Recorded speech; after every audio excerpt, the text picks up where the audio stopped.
looks like a haze or a fog. In light of the previous knowledge about ghost or God, I am using God in the English language, spelt with a small g. However, whether the word God is spelt with a small g or a capital G, the original meaning of the word is the same, but a different definition is given to God with a small g. Whether God has a capital or small g, it is still ghost. Moreover, graveyard forces and those who wear this cross as a shield of Christianity, the graveyards also bear the cross. Thus, the cross becomes the symbol of death, and death is related to ghost, which is very depressive, repressive, and oppressive by nature. This is why, if they do not have some other race or races to suppress, they will oppress and destroy themselves. The word gospel means ghost, spell, or spell of the ghost, which is the same as the spell of God. One knows the nature of God by knowing the nature of the Tamahu race. The etymological or original meaning of the name Jesus is gaseous, conscious fire gases.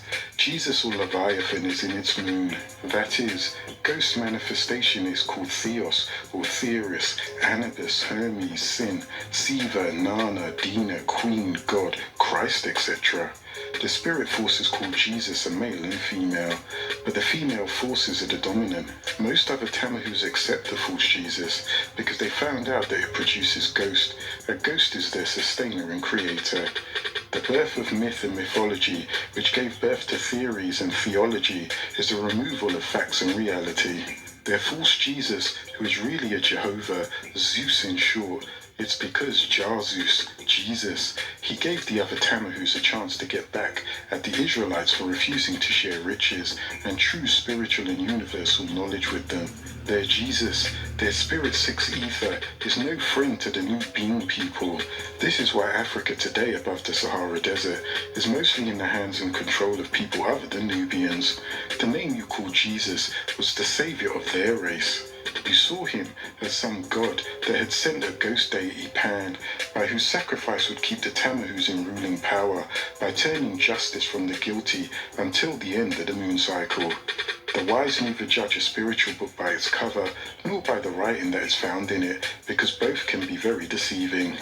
The way the wise judge spiritual books or religion is by what their leaders and adherents, believers of that book or religion do, not what they say or what the book states, because it is said, actions speak louder than words, and you know the tree by the fruit it bears. In other words, one knows what the spirit forces of a book or religion represent by knowing what the leaders and adherents of that religion do.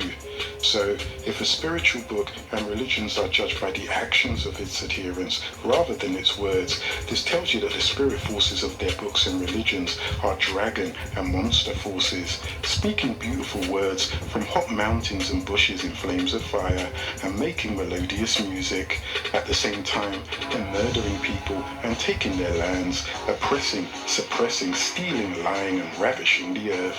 So all this means that Negroes not knowing what you are worshipping, yet you worshipping spiritual forces that are monsters of the necropolis like Frankenstein, Dracula the zombie, the mummy, the werewolf, spirit dragons and demons like the ape man, the dragon serpent, the cat man, the crocodile reptilians, etc.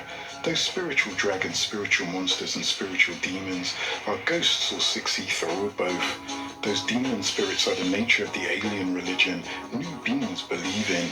This is another reason why the descendants of six ether and those like them kill or have it done by others possessed and think nothing of it. The favourite diet of those sadistic monsters is the blood of the innocent, and their favourite pastime is the suffering of the innocent and the mentally dead. When possessed by those spirit demons and ghouls, the person becomes in the likeness of them, and they will prey upon the mentally dead and innocent, like the ghouls prey upon corpses. The names nymph, dryad, and homodraya are names of lesser deities of sex that were usually depicted as beautiful women. Nymphomania is defined as excessive